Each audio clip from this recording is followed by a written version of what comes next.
ข้อยรู้สึกผิดที่ข้อยเฮ็ดแบบนั้นกับพวกเขาข้อยรู้สึกผิดที่นำพวกเขามากักขังเพราะทุกชีวิตย่อมมีถิ่นฐานที่อาศัยอยู่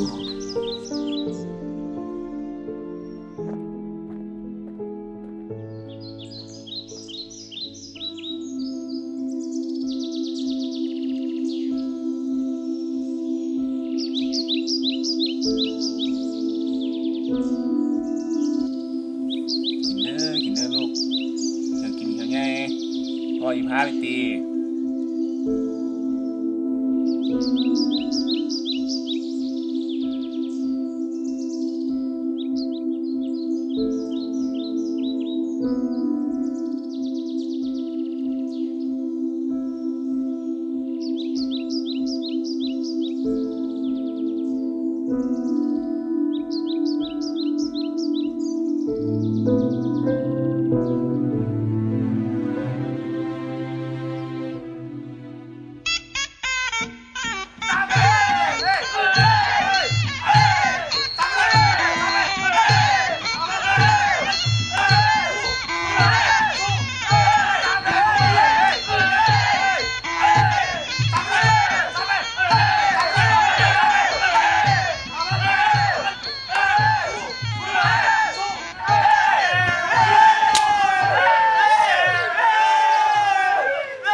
ขอเชิญชวนเอาห่วงการแข่งขันกีฬา ฮะดีป่ะ 10 ล้านต้องเป็นของเขา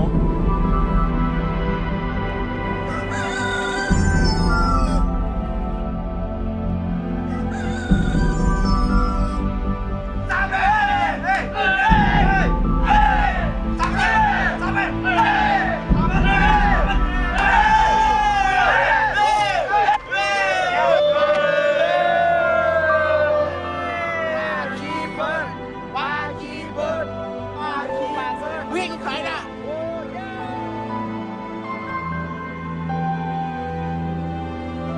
ปาคีเปิดตายซะ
ไอ้ยามิงไอ้ยามิงไอ้ยามิงไอ้ยามิงไอ้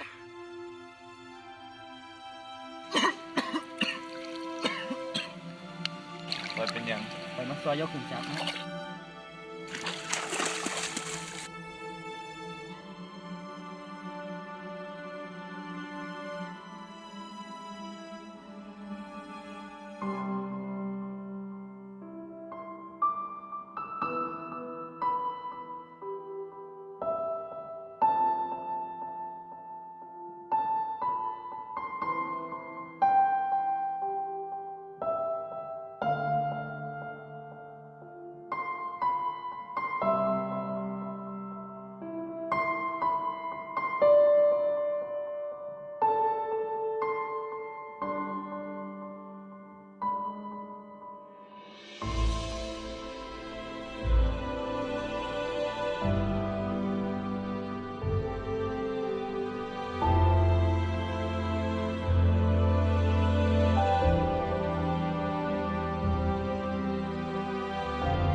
ชีวิตมีค่า